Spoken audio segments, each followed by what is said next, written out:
Hi, and welcome to the Dingers Podcast, episode 42. This is your host, Mitch. I'm here with my boys, Kevin and Jeff. How are you guys tonight? Hi guys, I'm not doing too bad. How are you two?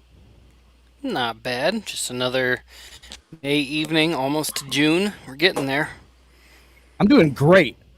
We took 2 out of 3 from the Cardinals. Yeah, Nothing makes you more hyped and excited than taking 2 out of 3 from the team from the boring city of St. Louis. That's a good point. That's a good point. Mondays, I tend to struggle on Mondays anyway, but just, you know what? I feel better already. Feels pretty Yeah. good. I didn't Well, mind staying up a little later last night to watch the ending of the game and being a little more tired today. I mean, I would really like to pecker slap them and put like 46 runs on them over the weekend, but I'll take 2 out of 3. we did on Friday, kind of. We'll get into it. This episode is presented to you by Shy City Sports. If you're interested in all things Chicago sports, this is your place. Go check out ShyCitySports.com for all great podcasts. We have Bears podcasts, we have White Sox podcasts, we have Bulls podcasts, we have this Cubs podcast. We have it all. Blackhawks. We have great forums. Go check it out, ShyCitySports.com. Let's do a little update where we currently are in our dinger picks. Who is in the lead? So every single game, the three of us select our Cub to hit the dinger for that game.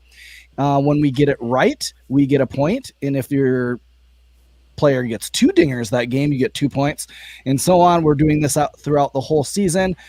Currently, Kevin is in the lead with 12. Thursday helped him out greatly by picking Hap and him hitting 2 dingers. I am at 10. I did have a lead, and Kevin's kind of caught me. And Jeff, if you are a wise man and you're looking into sports betting, Jeff would not be your go-to guy on sports betting, especially if you're picking on dingers. So, Yeah, if you're talking home runs, but if you want to talk, bet the ponies, I'm your guy. he's a horse guy. He's a horse guy. Well, right now, we haven't done well the last week. I will say none of us have done well. I think Kevin has only hit on 1 pick this week. The rest of us took goose eggs the whole week on Honestly, our dingers. if I would have went with my gut and picked the player I first thought of taking, I'd have 9. Yep. Duffy, Hayward, Bodie, and then Baez on Saturday, I think. Or Well, no, Baez last night. Yeah. Well, go with your gut, man. Gotta trust your gut. Well, see, sometimes I think it's just a bowel movement, and I don't want to move. So, Well, our dinger picks are presented to you by Plate Crate. If you're interested, go to platecrate.com. What Plate Crate is a subscription box where you can get all of your baseball goodies in one box delivered to you every month. I got mine. I got the sweet Plate Crate shirt. Get other little tools like there was an infielder's pad. There was I got pretzels, like stadium pretzels, but anything baseball, it's great. My son really loved it. So if you have a son that's interested in baseball, it's like Christmas every single month. So go check out platecrate.com. Use the code DINGERS to get $10 off your subscription. Nice. Let's talk about the week in review. We got to go all the way back to the Nationals. If people can remember the Nationals, we did play them for a 4-game set, and that was kind of fun. Yep. Yeah, game 1 on Monday when we were recording that other podcast, our last episode. Cubs won 7-3. You had a lot of ovations that evening. Those are fun. I don't know, fun to watch, but I don't look forward to the next few years if we don't extend some people, seeing those things continue to happen. But we had the Schwarber ovation during his first at bat. You had Lester when he was taking the mound, and even the announcers talking about Lester doesn't like to break form, and he even took his hat off to just kind of signal like, hey. And then the Cubs gave him a couple of seats and a signed W flag from the team. To the actual game, Horner had that sweet play with 2 outs and the bases loaded for Chafin. I'm calling that play number steak dinner number 1. That'll make more sense a little bit later. But then we had Tommy Nance, 9th inning appearance, 1K, 0 runs. Mitch, what do you know about Nance? Dude, I love Tommy Nance. That dude has stepped in, and he you have to look at this. He's a 30-year-old rookie. Like that's kind of a little bit unheard of. Um, and he's come in with this confidence. Like he hasn't been shaky. He isn't like super young, so you're confident that he's put out there that he's going to do well. But he's worked his butt off all the way from college ball. He got put into independent ball. So if you remember us interviewing Max Bain, he was an independent ball. So they kind of travel on the same path, not the typical path that usually people take to the major leagues. He went independent ball, got signed, went to low minors, got hurt, went through some medical stuff, then got signed again, got with the big league spring training, dominated, and now he's in the big leagues. And so you love to see just what he's done. He got the opportunity that night. Very first game, he got 3 outs right away in that game. Mm-hmm. Got him through the 8th inning very smoothly. And you've seen him since then. He's got put in big situation after big situation. And it seems like he just doesn't even think out there. You kind of, I don't know if the quote from like Bull Durham, you gotta stop thinking and just have fun. He's just having fun right now.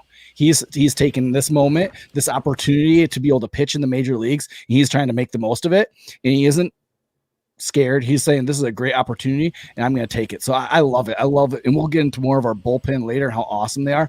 But this dude is super exciting to watch, and I'm excited to see him keep going for this season. Yeah, I totally agree. Heading on to game 2, Cubs won that one 6-3. Kind of main thing there was Rizzo was taken out of the game with some back tightness, which he tends to get in the spring. It was nice to know he took 1 day off and went right back to work, though. Game 3, the Nationals won 4-3. Javi hit that dinger in the 9th, but couldn't quite complete the comeback, unfortunately. Then game 4, Cubs won 5-2.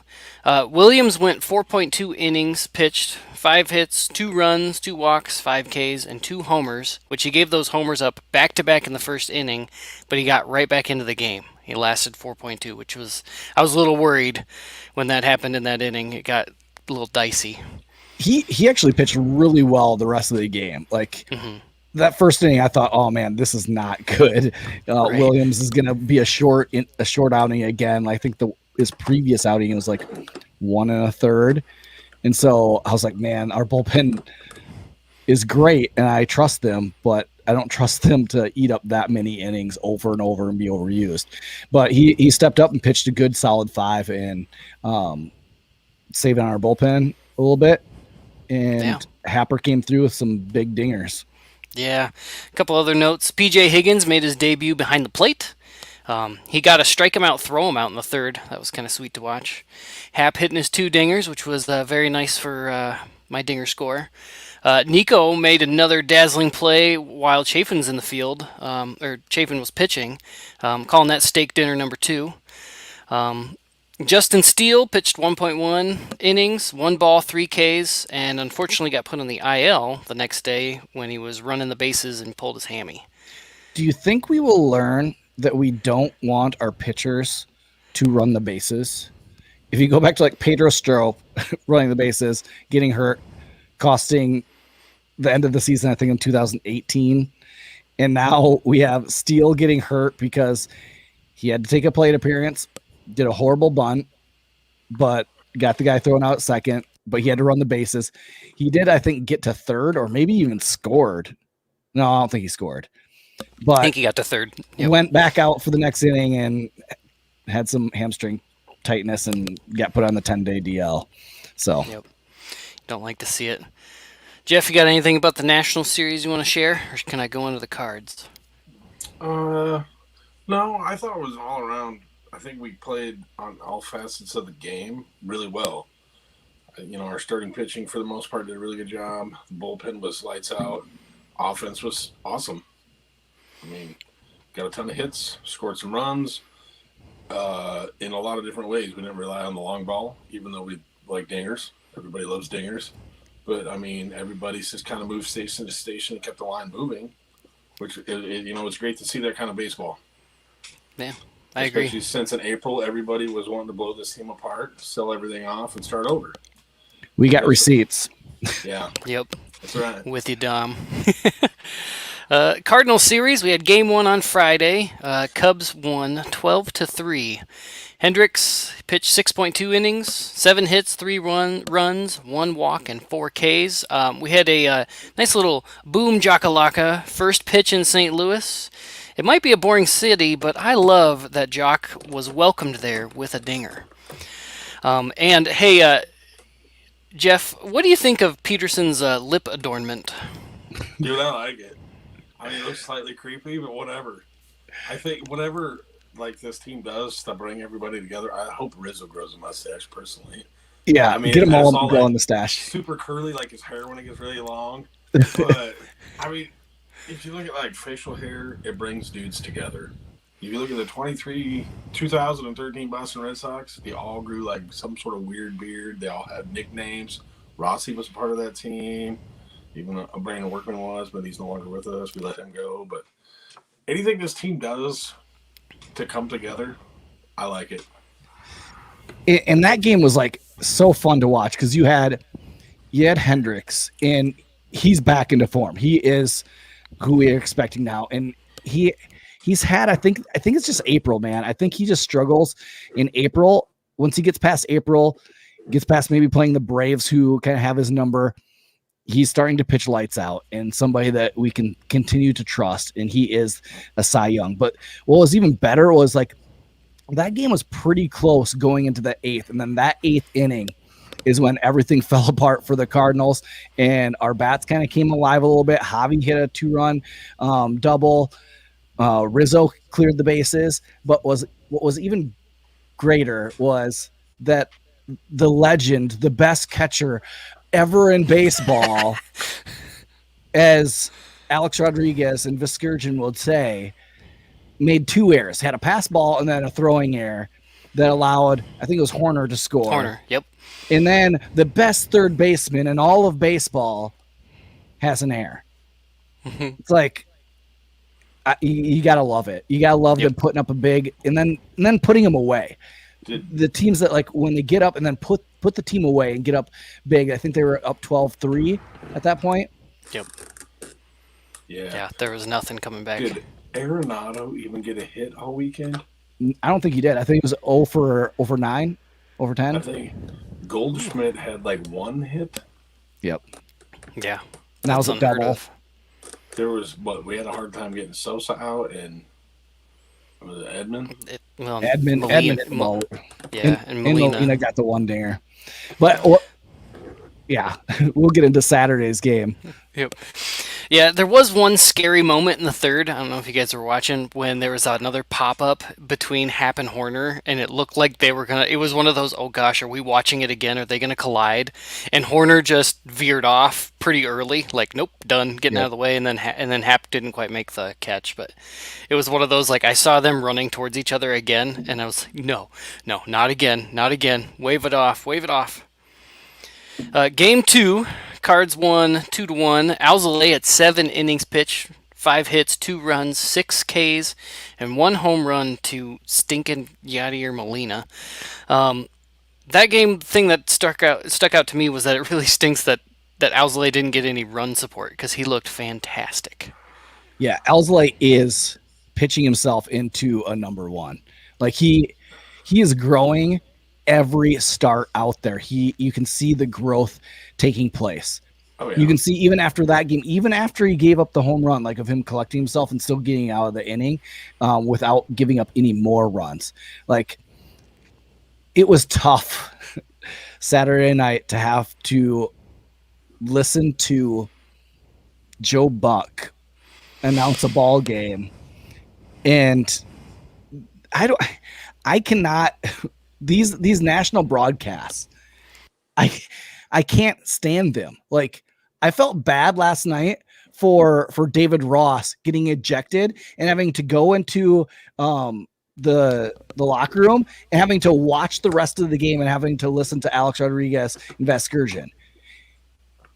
It's like they're just so bad. Like they called a pitch like the Saturday night, Joe Buck and and Schmaltzy. Schmaltz. Mm-hmm. They're like, ball one, that was inside, and it was a pitch outside. I was like, are you guys even watching the game, or are you watching a game cast on MLB app? And like, just they're so bad, and It was I can't like stand back-to-back nights too. Like I usually enjoy like a nice night game, especially Saturday after I spent 6 hours on the golf course getting sunburned drunk. All I want to do is wind down with some baseball, and I got to listen to those two fucking yahoos. Yep. And then I got to turn around on a Sunday night, listen to those two dipshits. Right. You're talking about ruining my weekend, Major League Baseball. Thanks for nothing. Right. Yeah, it's rough. I have gotten it cracks my wife up because I will turn the game on, listen for about one batter, and then mute it when it's anybody other than the marquee broadcast. Like, nope, I'm not dealing with this. Okay, so what do you guys think about the Monday Night Baseball guys of Carl Ravitch and Perez? Oh, that's all right. Do they even do that anymore? Do they still do ESPN Monday? They're doing the game tonight. I peeked in a little bit. Like, I'm not gonna settle in do a 9-inning game of the Cardinals and the White Sox. I'm just not gonna do it. I mean, they're all right. They're all right. Like it's the Fox with Joe Buck and Sunday Night with Alex Rodriguez. That's just so bad. I wish they would flip flop the Sunday and Monday night crews. Yeah, because I could probably handle Carl Ravitch. Or just fire Alex Rodriguez because nobody likes him, not even J-Lo. So just move on. Yeah, I like that idea. Be a minority owner of a basketball team in Minnesota. Yeah, maybe just go there. But like that game, like let's get back to the game. Alzolay just shoved for 7 innings, and we couldn't get him any run support. That's what stunk about that game because he was lights out. He looked fantastic, and I love watching him pitch. Over and over, I get excited for the days that it's Alzolay day, that he's going to step on the mound, toe the rubber, and shove for 7. So I love it, and hopefully next time we get him some run support, we get him a dub. Yep, I totally agree. Game 3, Cubs win 2-1 in the 10th. Davies went 5 innings. This is the time that we like the extra inning rule, just so you know. Yeah, we're bouncing back, folks. We're flipping the card to we like it now because we won. I'm going to make a little card, extra inning rule, and we'll literally flip it around. Yeah, Davies looked pretty good. Rossi got tossed, and speaking of tossing things around, Mitch, what do you have to say about the officiating there? Oh my goodness. The whole night we had to listen to Alex Rodriguez and Vesturgeon talk about how awesome Wainwright was. Wainwright was really good because he was getting 6 inches off the plate. I'd be really good with that strike zone. Like he was bad, like so bad. I mean, and Javi, like the bat to Javi, Wainwright threw this little looping curveball. It landed about 4 inches off the plate, and he calls it a strike. Javi doesn't need that. Javi will swing at those anyway. He doesn't need to be put down. Like every single at bat, basically the umpire was taking the bat out of their hands and then making them swing at the next 2 pitches. And Rossi did the right thing. He protected his players and saw that, okay, you have a veteran pitcher on the mound in Wainwright. He's going to nibble at the corners. He's not the guy who throws gas anymore. He's a crafty veteran now. He's going to nibble at the corners and try to get them to bite. And when he's getting 3 or 4 inches off the corner, Ross did the right thing and said something to hopefully win the umpire back. It didn't work, but at least he got him, made a statement like, hey, be better. Be better. And Cubs Twitter just ripped him today. His stats came out, the umpire's stats of the percentage that he was wrong. He was one of the lowest in baseball, or called the right balls and strikes percentage correct of the year. He was one of the lowest ones in the year. I think he was at only 91%. And usually the league average on umpires are usually 96 to 94. So they miss usually 5 or 6 or 8 a game. He was missing 10, 12, 13. It's just bad. Well, where's he at compared to Hernandez? Well, that's what I was thinking. I think he went to the school of Angel Hernandez and got a degree, and that's how he learned how to umpire. A degree in the floating strike zone. In that same game, we had steak dinner number 3. Horner grabbing that liner and getting the ball to Javi to get Bader out at second base. That ended up being a huge play because the very next guy hit a double, which would have scored Bader, but it didn't because Javi and Horner were on the spot. Those two guys are so much fun to watch. That duo up the middle. Yeah. It's a beautiful thing.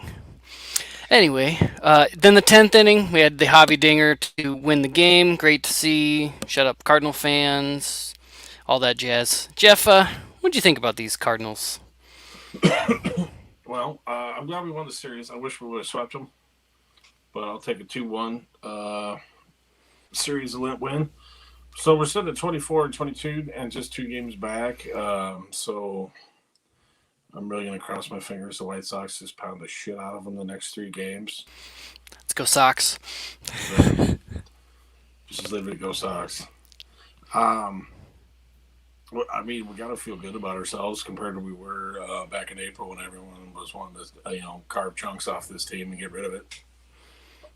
So to be where we're at after that horrid month of baseball that we played in April, I mean, second place, 2 games back. It's awesome.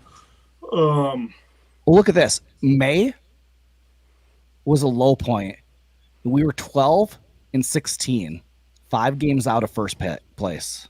Since then, we're 12-6, and the pitching staff has a 2.44 ERA and a 3.12 K to walk ratio in those 18 games.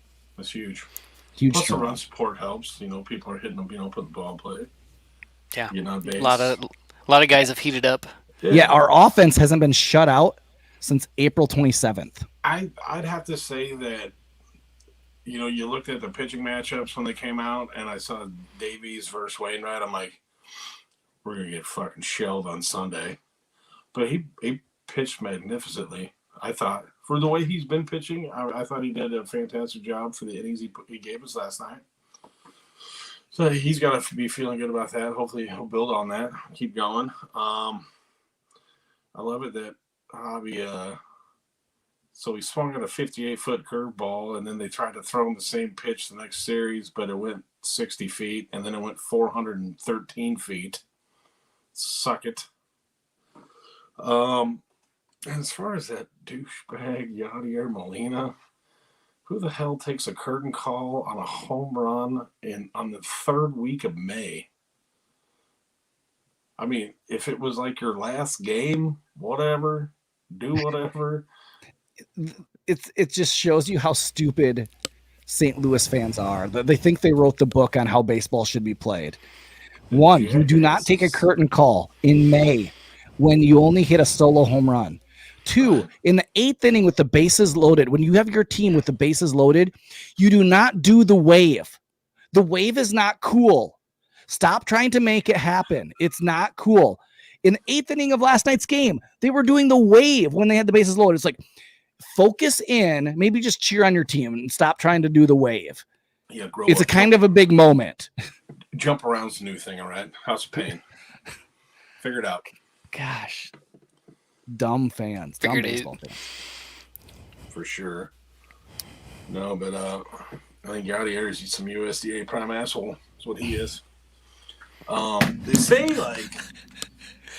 They say as you age, like your vision and your hearing and your ability to chew whole foods and to operate a motor vehicle are the first things to go. But I would have to say, seeing how their bullpen is one of the league leaders in walks per 9, I think his pitch framing has gone to shit, with the exception of last night's umpiring where he got a strike zone the size of Rhode Island and it moved. So, whatever. Mitch? Yeah, I mean, despite some bad hitting, I mean, we went through last night. Bryant hit a single. Was it in the 2nd? Yeah, he got up until the 10th, the Javi dinger, we had 2 hits and they were both by Bryant. And they're both Bryant. And the next Bryant hit was in the 9th. So we went 7-8 innings without any hits. So with bad hitting, and even I would say on Saturday, we didn't hit the ball great. not like we did on Friday. So despite bad hitting or not timely hitting, some really bad umpiring, this team found a way to gut out a win. And this bullpen did enough, and it continues to do enough. Javi with a big blow. Craig comes in, Dirty Craig comes in and shuts the door. Like, I love that this team is telling the entire front office in ownership to go jump in Lake Michigan. And then we have Willie, who takes a 99-mile-an-hour fastball to the forearm because he gets crossed up, shakes it off, says, I'm a beast. I'm going to continue catching this thing and finish this. I don't trust the guys we have in there. I'm going to continue to catch every single night. Like, you have to love this team. For all you early on that gave up on this team in April and were the first 2 weeks and mad that they weren't scoring runs, this team is fun to watch. This team is good. We're going to win the Central. It's going to go through Chicago. I'd have to only say the only thing I really didn't care for is when Kimbrel took in a bat. I'm like, great, now we're going to injure this kid. Right? Yep. If we could just have a DH. It shouldn't. Yeah, you hear that, Rob Manfred? But, like, universal DH. Let's look at this bullpen and how amazing they are. Here's their stats for just this last week. 25.2 innings pitched, 34 Ks, 11 hits, and zero earned runs. It's a beautiful line right there, folks. Like, that's almost 3 games. It's so good. Yeah. I mean, that's just, what is that, 1.1 innings shy of 3 games that they pitched.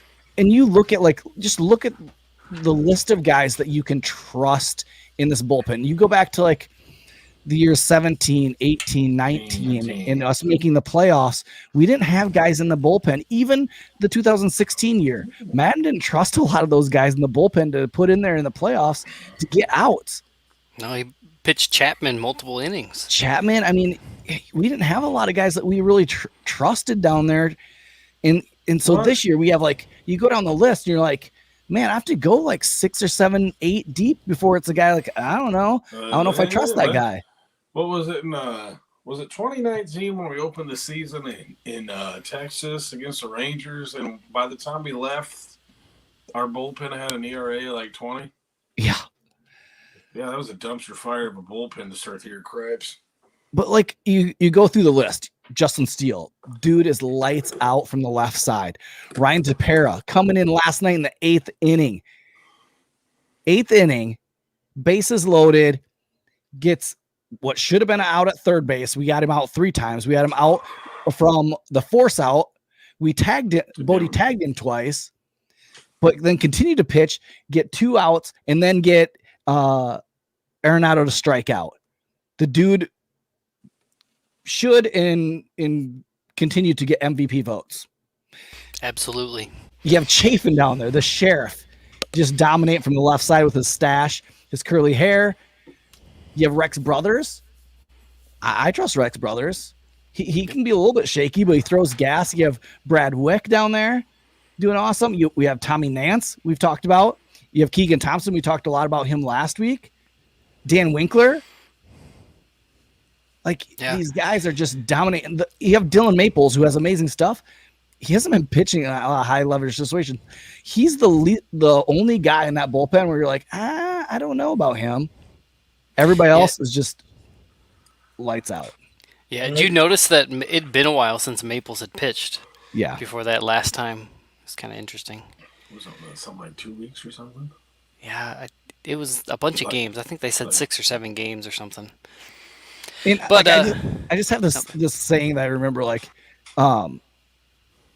you know what? The 2 most important things in a good life are having good friends and a good bullpen. And, like, you go to, like, the bullpen used to be the guys that just couldn't make it as starters.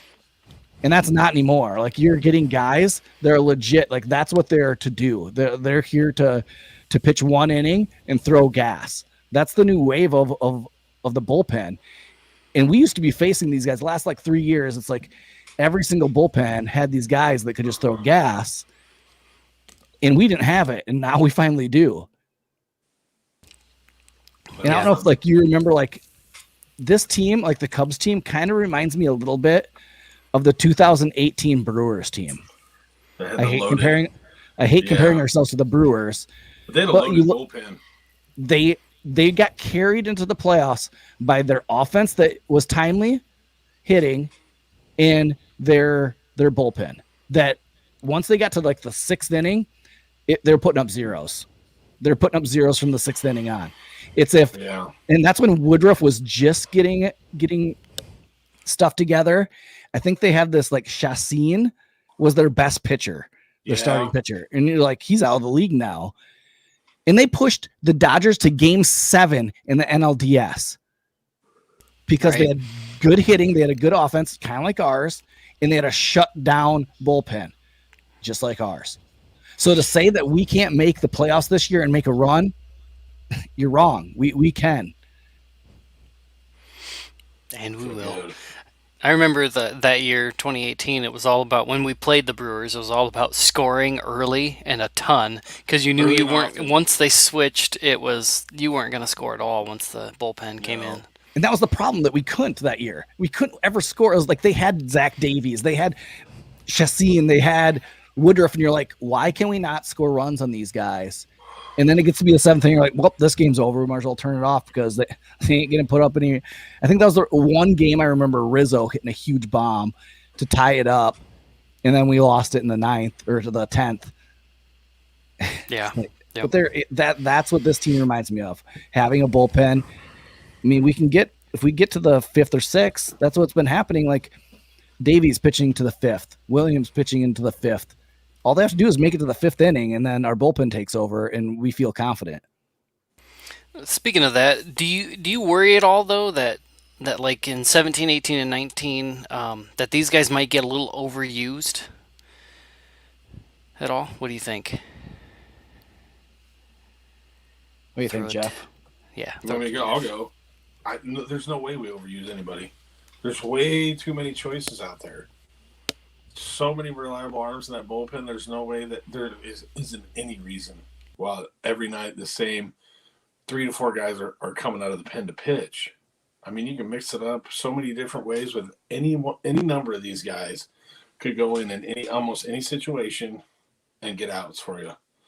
I mean, you can ignore the Pedro Strop. He's no longer on the team. But even look at like the balance that's there. Like how many innings pitched? Like 19 Kimbrel, 21 Tepera, 15 Brothers, 21 Chafin, 15 Dan Winkler. And then we have these guys that just are coming in. Right. All the low number guys have basically spent a lot of time down in Iowa. And this doesn't even have Justin Steele because he's on the DL right now. Mm-hmm. Like, I don't know why they have Pedro Strop on there in McGill, but I mean, if you look at it, like the Sheriff, he's leading the pen with 10 holds. You got Tepera with 7, Brothers with 5. Strikeouts per 9. You got Brothers at 16.20, Kimbrel at 15.28. John Adam at 15.26, Maples at 4. Who would have ever thought that Dylan Maples would have had 14.36 Ks per 9? I mean, he led the league in walks last year. I mean, so he's really got shit figured out this year. And then there's Steele at 14.18, and Nance and Anthony Rizzo are both tied at 13.5. I do love that when we look at the stats, you see Rizzo, Sogard, and Duffy all listed in there. Yeah. Well, here, these stats, you can see like innings pitched. Justin Steele, 13.1. Like he's coming as a late, but he's getting high leverage situations, and he's doing well. Like he's getting a lot of Ks. You have Keegan Thompson, who's now starting to get a lot of swing and misses. Like these guys are so good, and this is the future wave of our franchise. These are the guys that we're going to be riding here pretty soon, that we're going to be trusting continuously, and they're all super young. Yeah. And then as far as strikeout leaders goes, 6 of the top 10 guys our bullpen arms for leading the team in Ks. Yep. Yeah, you have, where are we at? Kimbrel, 32, Chafin, 21, DePera, 23, Rex Brothers, 27, Dylan Maples, 25. That's insane. Justin Steele, 21. And they're in. So our bullpen right now is averaging 9 Ks per 9 or 11 Ks per 9 innings. Like, these guys just know how to pitch, and they have the stuff to do it. And so, like, you have to feel confident as a Cubs fan. For the first time in a long time, we actually have a bullpen that we can trust. We don't just have a Chapman down there at the end that we can trust. We have a Kimbrel that's just as good, I would say, right now. Right, but there should almost be no reason for him to try to get the last 6 outs ever. Yep. Because we have a slew of guys down there, and not just righties. We have both from the right and from the left that can go and shut guys down, and that can get 3 outs. It's not like back in the old days. They can come in and get guys out, no matter if it's right-handed bat or left-handed bat. So what you're saying is you're never going to see 2 relievers switch positions between left field and pitching again? I don't think so. That off the table? I don't know. I'm really confident if you threw Chafin out in outfield, he would make a play. I mean, you could put him at first base, just switch Rizzo and Chafin around. Chafin can go play the lazy man position and let Rizzo get a couple innings out there. Yeah. You got a couple guys out. I mean, I trust Chafin out there to make a play.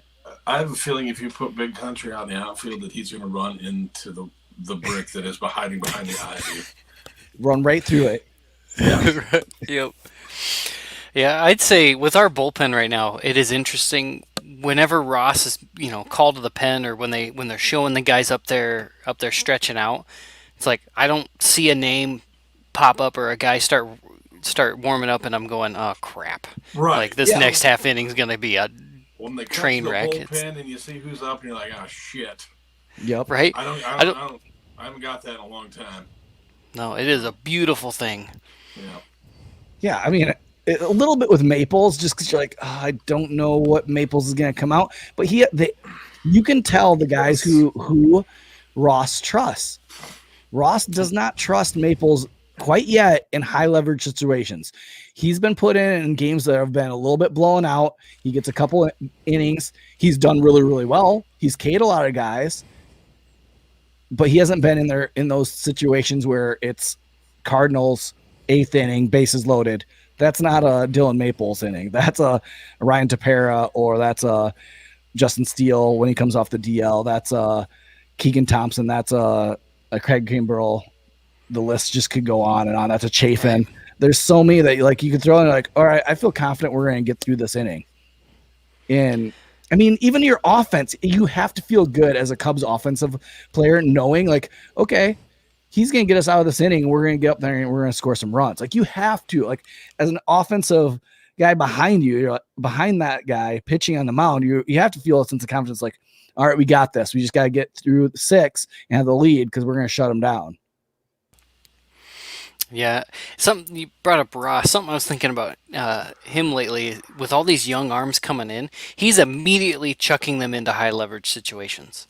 Like, I don't know if I'm still thinking of the Joe Madden, train of thought, where immediately whenever Madden got a new player, he threw them in. He wanted to rip that Band-Aid off, get him in the game, and if Rossi's just taking it another step, and it's like, yep, new pitcher. I want to see what you got. Go out there, get some outs.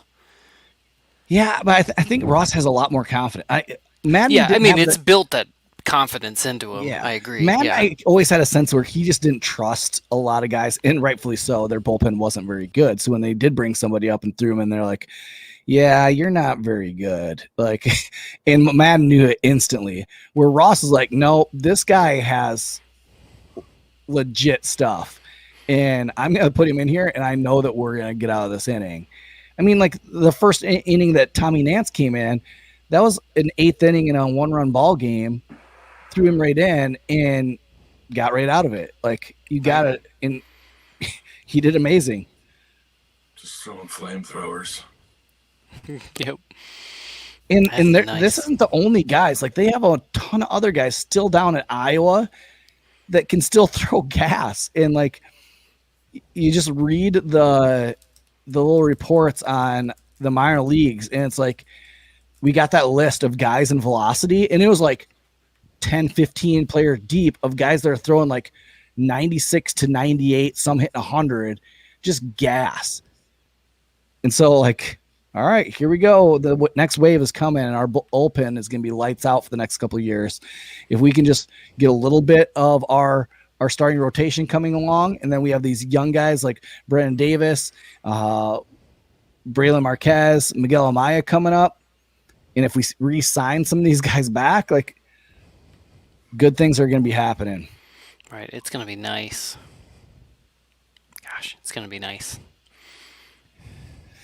Cubs fans, you have to feel confident in the future of our team and where we're currently at. Looking forward, we head to Pittsburgh to play the Pirates, which coming after this winning 2 out of 3 versus the Cardinals, and then heading to Pittsburgh. You're like, okay, if we can sweep Pittsburgh here and White Sox help us out at all, we could be in first place by Thursday. So we have Pittsburgh for 3, and then we have Cincy for 3 after that at home. And then we get into a little bit tougher stretch. June is going to be where a lot is going to be decided in June. If we look forward to that, we have San Diego for 3 at home. We have San Francisco for 4 in San Francisco with no off day. So we play San Diego, have to travel all the way to San Francisco, and then we play San Diego right after that again. And then we have 1 off day and then come back and we play the Cardinals at home starting the 11th, which that game I will be at June 11th. So, and then you have the Mets, then you have the Marlins.